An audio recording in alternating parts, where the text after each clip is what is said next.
Sari berlari dalam kegelapan malam. Napasnya terengah-engah. Darah mengalir dari luka di lehernya. Di belakangnya, tawa mengerikan bergema di antara pepohonan.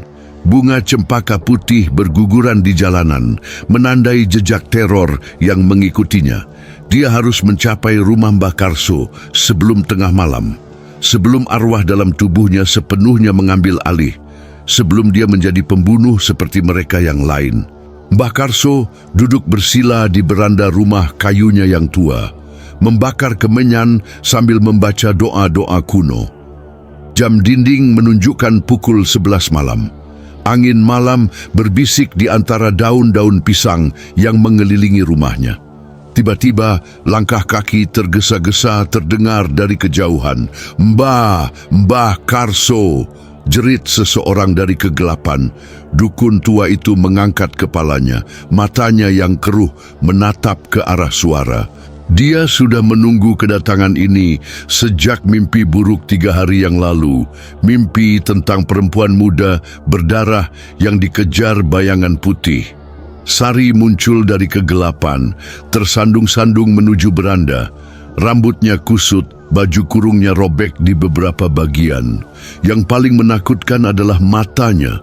Mata yang biasanya jernih kini tampak kosong, dengan bola mata putih yang sesekali muncul. "Tolong saya, Mbah," bisiknya dengan suara yang tidak sepenuhnya miliknya. "Ada sesuatu di dalam saya, sesuatu yang ingin membunuh." Mbah Karso bangkit perlahan. Tangan tuanya gemetar saat meraih tasbih batu akik hitam. Dia sudah menghadapi berbagai makhluk halus selama 50 tahun, tetapi aura yang terpancar dari Sari berbeda. "Ini bukan sekadar gangguan jin biasa." "Masuk," katanya pelan, "tapi jangan sampai menyentuh apapun." Di dalam rumah, Mbah Karso menyalakan semua lampu minyak. Bayangan-bayangan menari di dinding kayu yang gelap. Sari duduk di tikar pandan, tubuhnya bergetar. Sesekali dia mengeluarkan suara aneh seperti tawa perempuan yang sangat sedih.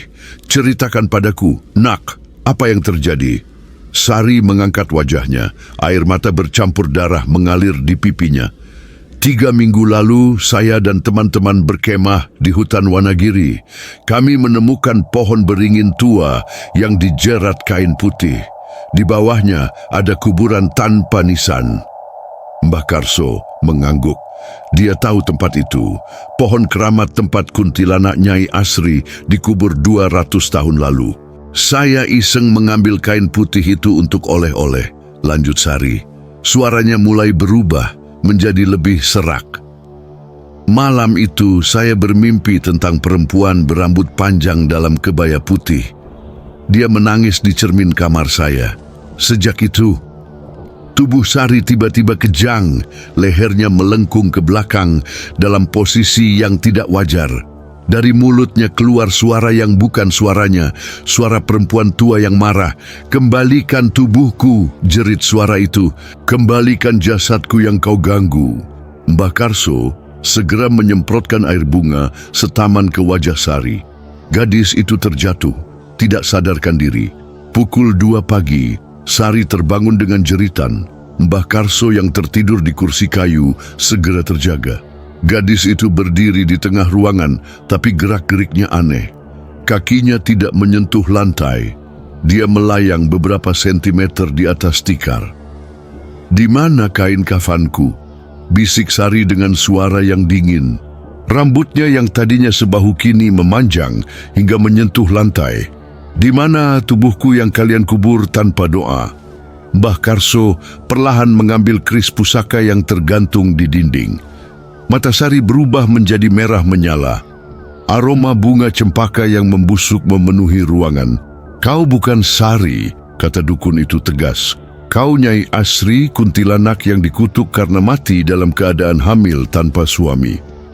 Tawa mengerikan bergema di seluruh rumah. Sari, atau makhluk yang memakai tubuhnya, memutar kepalanya 180 derajat ke belakang.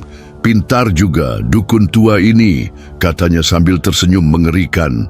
"Ya, aku Nyai Asri. 200 tahun aku menunggu seseorang mengganggu kuburanku, dan gadis bodoh ini yang melakukannya. Tiba-tiba semua lampu minyak padam." Dalam kegelapan, terdengar suara cakar yang menggaruk dinding kayu. Mbah Karso merasakan napas dingin di tengkuknya. "Sekarang aku akan membunuhmu seperti aku membunuh teman-temannya," bisik suara itu tepat di telinganya. Mbah Karso menyalakan korek api dengan tangan gemetar. Cahaya kecil itu menerangi wajah Sari yang sudah berubah total. Kulitnya pucat seperti mayat, mata merah menyala, dan dari mulutnya meneteskan darah hitam. "Teman-temannya?" tanya Mbah Karso, meski hatinya sudah menduga jawaban yang mengerikan. Kuntilanak dalam tubuh Sari tertawa. "Rini, yang pertama, aku mencabut jantungnya saat dia tidur. Lalu Wati, aku gantung dia di pohon mangga belakang rumahnya. Dan Dwi yang manis, aku robek perutnya dan makan anak yang dikandungnya." Dukun tua itu bergidik. Dia ingat berita 3 kematian misterius di desa sebelah minggu lalu. "Kenapa kau tidak bunuh Sari?" tanyanya sambil perlahan mundur ke arah altar. "Karena tubuhnya cocok untukku," jawab makhluk itu sambil menjilat darah di bibirnya. Payudaranya besar, pinggulnya lebar. "Cocok untuk melahirkan bayi-bayi iblis yang akan aku cetak di dunia ini." Sari tiba-tiba melolong seperti serigala.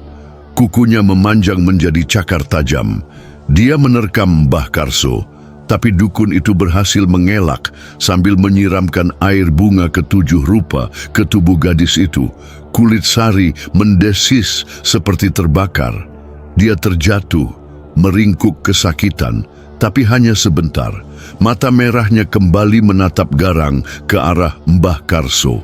"Air bunga biasa tidak mempan padaku, dukun bodoh." Mbah Karso tahu dia harus menggunakan cara lain.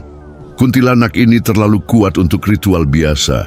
Dia berlari ke ruang belakang, mencari peti kayu tua yang sudah bertahun-tahun tidak dibuka. Di dalam peti itu tersimpan pusaka yang diwariskan gurunya, sebilah keris empu gandring, dan kain kafan yang sudah diberkati dengan darah 7 dukun sakti. Barang-barang ini hanya boleh digunakan untuk menghadapi makhluk halus tingkat tinggi. Suara langkah kaki menyeret terdengar dari ruang depan. Sari atau kuntilanak dalam tubuhnya sedang mencarinya. Dukun tua busuk, kemana kau bersembunyi?" Suara itu bergema dengan nada mengejek. "Aku sudah mencium bau darahmu yang tua dan asam." Mbah Karso mendengar suara perabot yang dilempar dan dipecahkan. Makhluk itu mengamuk, mencari jejaknya. Dukun tua itu tahu dia tidak punya banyak waktu. Dengan tangan gemetar, dia membuka kain kafan pusaka. Baunya seperti bunga melati dan dupa, tapi ada aroma lain yang lebih dalam, aroma kematian dan kebangkitan. "Mbah Karso, aku tahu kau di sana." Suara Sari sekarang tepat di depan pintu ruang belakang. "Aku akan mencabut matamu dan memaksa kau melihat bagaimana aku membunuh seluruh keluargamu." Pintu kayu itu mulai bergetar. Cakar-cakar tajam menggaruknya dari luar, meninggalkan bekas yang dalam. Pintu tiba-tiba terbuka dengan suara dentuman keras. Sari berdiri di ambang pintu, tapi penampilannya kini benar-benar menyeramkan. Rambutnya menjalar di lantai seperti ular hitam, wajahnya pucat dengan mata merah menyala, dan dari mulutnya keluar ludah bercampur darah. "Ketemu juga kau, dukun tua," katanya dengan suara yang bergema seperti berasal dari jurang dalam. Mbah Karso menggenggam keris empu gandring. Mata tajamnya menatap makhluk di hadapannya. "Aku sudah menghadapi kuntilanak selama puluhan tahun. Kau tidak akan berbeda." Makhluk itu tertawa. "Aku bukan kuntilanak biasa. Dukun bodoh. Aku ratu mereka. Aku yang pertama dikutuk, yang paling kuat, yang paling dengki pada manusia." Dalam sekejap, Sari menghilang. Ruangan menjadi dingin seperti dalam lemari es. Mbah Karso mendengar bisikan-bisikan dari segala arah. "Kau tidak bisa menyelamatkannya," bisik suara itu dari langit-langit. "Jiwa gadis itu sudah aku telan. Yang tersisa hanya tubuhnya untuk aku pakai." Tiba-tiba Mbah Karso merasakan cakar dingin mencengkeram bahunya dari belakang. Bau busuk bunga cempaka memenuhi hidungnya. Dia berbalik dan mengayunkan keris, tapi hanya memotong udara kosong. "Main kucing-kucingan denganku?" Tawa mengerikan bergema di ruangan kecil itu. "Aku suka permainan ini." Mbah Karso mundur ke pojok ruangan. Keris di tangannya bergetar, seperti ada kekuatan gaib yang melawannya. Mata tuanya menyapu seluruh ruangan, mencari keberadaan makhluk itu. Tiba-tiba, cermin tua di dinding mulai berembun. Dalam embun itu, wajah Sari yang asli muncul. Mata jernih penuh air mata, mulut terbuka, seperti berteriak minta tolong. "Mbah, tolong saya," bisik wajah itu dalam cermin. Dia mau membunuh adik saya besok. Dia bilang darah perawan akan membuatnya semakin kuat." Hati Mbah Karso terenyuh. Jiwa Sari masih hidup, terperangkap dalam tubuhnya sendiri. Masih ada harapan. "Di mana adikmu sekarang?" bisik dukun itu ke arah cermin. "Di rumah Tante Sumi, Jakarta," jawab wajah Sari yang semakin memudar. "Namanya Rina, umur 16 tahun. Besok dia akan..." Cermin tiba-tiba pecah berkeping-keping. Suara tawa mengerikan bergema lagi. "Sudah tahu rahasiaku ya?" Kuntilanak muncul di belakang Mbah Karso. "Tidak apa-apa, kau akan mati sebelum bisa memperingatkan siapapun." Cakar dingin mencengkeram leher dukun tua itu. Mbah Karso merasakan napasnya mulai tersumbat. Dalam kondisi terjepit, dia teringat ajaran gurunya dulu. Untuk mengalahkan kuntilanak yang kuat, perlu pengorbanan yang setara. Dengan kekuatan terakhir, Mbah Karso meraih sebotol minyak kelapa yang sudah dibacakan mantra selama 40 hari 40 malam. Minyak itu adalah pusaka terakhir dari gurunya, hanya boleh digunakan dalam keadaan hidup mati. "Apa yang mau kau lakukan dengan minyak busuk itu?" ejek kuntilanak sambil semakin mengeratkan cengkeramannya. Mbah Karso tersenyum lemah. "Minyak ini dicampur dengan darah 7 bayi yang mati dalam kandungan. Racun paling ampuh untuk jenis makhlukmu." Mata merah kuntilanak membelalak. Dia tahu bahaya minyak itu. Dengan cepat, dia melempar tubuh dukun tua itu ke dinding. Tapi Mbah Karso sudah membuka tutup botol. Minyak hitam kental itu tumpah ke lantai, mengeluarkan asap tebal yang menyengat. Aroma kematian dan kutukan memenuhi ruangan. "Tidak!" jerit kuntilanak. Tubuh Sari mulai kejang-kejang, kulitnya memerah seperti terbakar. Dukun tua itu bangkit dengan susah payah. Darah mengalir dari kepalanya yang terbentur dinding. "Keluar dari tubuh gadis itu, atau aku akan membakar kalian berdua dengan minyak ini." "Kau gila!" jerit makhluk itu. "Gadis ini juga akan mati. Lebih baik dia mati sebagai manusia daripada hidup sebagai monster sepertimu," jawab Mbah Karso tegas. Tangannya menggenggam korek api. Untuk pertama kalinya, ketakutan muncul di mata merah kuntilanak. Mbah Karso menyalakan korek api. Api kecil itu menari-nari, siap dijatuhkan ke genangan minyak kutukan. Seluruh ruangan akan terbakar dalam hitungan detik jika api itu menyentuh minyak. "Tunggu!" jerit kuntilanak. "Ada cara lain." "Tidak ada cara lain," jawab dukun itu dingin. "Kau sudah membunuh 3 gadis tak berdosa, cukup sudah." Tubuh Sari tiba-tiba berhenti kejang, matanya berubah jernih untuk sesaat. "Mbah, lakukan saja," bisiknya dengan suara asli Sari. Saya tidak kuat lagi melawan dia. Dia terlalu kuat." Air mata mengalir di pipi Mbah Karso. Gadis ini baru berumur 22 tahun. Seharusnya dia punya masa depan cerah, menikah, punya anak. Tapi kutukan ini telah merenggut segalanya. "Maafkan saya, nak," bisik dukun tua itu. Mata Sari kembali merah. Kuntilanak telah mengambil alih lagi. "Jangan lakukan itu, dukun tua. Aku akan pergi dari tubuh ini. Aku berjanji." "Janji makhluk sepertimu tidak ada artinya," kata Mbah Karso. Api korek mulai merambat ke batang kayunya. "Baiklah," jerit kuntilanak putus asa. "Aku akan kembali ke kuburanku, tapi dengan satu syarat." Mbah Karso menahan tangannya. "Syarat apa?" "Kain kafanku harus dikembalikan dan kuburanku harus diperbaiki dengan upacara yang layak. Jika tidak, aku akan kembali dengan kekuatan berlipat." Dukun tua itu menatap mata merah kuntilanak. Dia tahu makhluk ini licik, tapi tidak ada pilihan lain. Jika Sari mati, jiwa gadis itu tidak akan pernah tenang. "Baik," katanya akhirnya. "Tapi kau harus keluar dari tubuh Sari sekarang juga dan bersumpah dengan nama leluhurmu tidak akan mengganggu manusia lagi." Kuntilanak terdiam. Sumpah dengan nama leluhur adalah ikatan paling sakral bagi makhluk halus.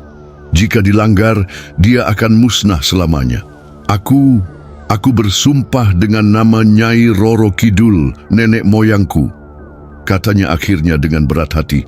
"Aku akan kembali ke alam gaib dan tidak akan mengganggu manusia, asalkan kuburanku diperlakukan dengan hormat." Tiba-tiba, angin kencang bertiup di dalam ruangan tertutup itu. Tubuh Sari terangkat ke udara, berputar-putar sambil mengeluarkan cahaya putih dari mulut dan hidungnya. Cahaya itu membentuk sosok perempuan, berambut panjang dalam kebaya putih. Wujud asli kuntilanak Nyai Asri. "Ingat janjimu, dukun," bisik sosok itu sebelum menghilang seperti asap. Sari jatuh ke lantai, tidak sadarkan diri. Mbah Karso segera memadamkan api dan berlari menghampirinya. Nadi gadis itu masih berdenyut, meski lemah. "Syukurlah," bisiknya sambil mengelus rambut Sari. "Kau selamat, nak." 3 hari kemudian, Sari sudah pulih sepenuhnya. Dia duduk di beranda rumah Mbah Karso, menyesap teh jahe hangat. Matanya sudah jernih kembali, tidak ada lagi bayangan merah yang menakutkan. "Bagaimana dengan kuburan Nyai Asri, Mbah?" tanya Sari pelan. "Sudah saya urus dengan dukun-dukun lain," jawab Mbah Karso sambil membenarkan sarungnya. "Kemarin malam kami mengadakan upacara pemakaman yang sesuai syariat Islam. Kuburannya sudah diperbaiki, diberi nisan, dan kain kafanmu sudah dikembalikan." Sari mengangguk lega. Sejak bangun 3 hari lalu, dia masih sering mengingat kejadian mengerikan itu. Rasanya seperti mimpi buruk yang sangat nyata. "Teman-teman saya yang meninggal," bisiknya dengan mata berkaca-kaca. "Itu bukan salahmu, nak," kata Mbah Karso lembut. "Kau juga korban. Yang penting sekarang, kau harus kuat dan jangan pernah mengganggu tempat-tempat keramat lagi." Sari berjanji dalam hati tidak akan pernah lagi iseng mengambil benda-benda dari tempat angker. Pengalaman ini sudah cukup membuatnya trauma seumur hidup. "Oh ya, Mbah," katanya tiba-tiba teringat sesuatu. "Dalam kerasukan itu, saya ingat makhluk itu bicara tentang adik saya Rina. Dia bilang mau menyakiti Rina." Wajah Mbah Karso berubah serius. "Di mana adikmu sekarang?" "Di Jakarta, sama Tante Sumi." "Kenapa, Mbah?" Dukun tua itu bangkit cepat. "Kita harus segera ke Jakarta. Aku khawatir kuntilanak itu berbohong soal janjinya." Malam itu juga Mbah Karso dan Sari berangkat ke Jakarta dengan bus malam. Sepanjang perjalanan, dukun tua itu gelisah. Ada firasat buruk yang mengganggu pikirannya. Setiba di rumah Tante Sumi pagi-pagi sekali, mereka disambut kabar menggembirakan. Rina sehat-sehat saja, sedang bersiap berangkat sekolah. "Syukurlah," bisik Sari sambil memeluk adiknya yang cantik itu. Tapi Mbah Karso masih merasa ada yang aneh. Dia meminta izin untuk memeriksa rumah Tante Sumi. Di kamar Rina, dia menemukan sesuatu yang membuat darahnya membeku. Di bawah tempat tidur gadis itu tersembunyi kain putih yang masih basah dengan bau anyir darah. Dan di cermin kamar ada tulisan dengan darah. "Terima kasih sudah membebaskanku, dukun. Sekarang aku bebas berburu tanpa terikat kuburan." "Sari!" teriak Mbah Karso panik. "Kita sudah ditipu." Dari kamar mandi terdengar jeritan Rina. Sari berlari ke sana dan menemukan adiknya berdiri kaku di depan cermin, mata terbuka tapi kosong. Di cermin itu, wajah kuntilanak Nyai Asri tersenyum jahat. "Aku sudah bilang, dukun," bisik suara itu dari cermin. "Aku Ratu Kuntilanak. Tidak ada yang bisa mengikatku. Dengan membebaskanku dari kuburan, kalian justru memberiku kekuatan untuk berkeliaran kemana saja." Tawa mengerikan bergema di seluruh rumah. Rina mulai melayang, mata putihnya menatap kosong ke depan. "Sekarang, aku akan punya dua tubuh. Tubuh kakak untuk beranak, tubuh adik untuk berburu. Dunia ini akan dipenuhi keturunanku." Mbah Karso merogoh kantongnya mencari sisa minyak kutukan, tapi botolnya sudah kosong. Mereka terjebak tanpa senjata menghadapi kuntilanak yang kini lebih kuat dari sebelumnya. Apakah Mbah Karso dan Sari berhasil menyelamatkan Rina dari cengkraman kuntilanak yang semakin kuat? Atau justru mereka telah melepaskan monster yang akan menguasai dunia? Jika kalian merinding dengan kisah horor ini, jangan lupa like dan subscribe untuk cerita-cerita mistis Indonesia lainnya yang akan membuat kalian tidak bisa tidur nyenyak.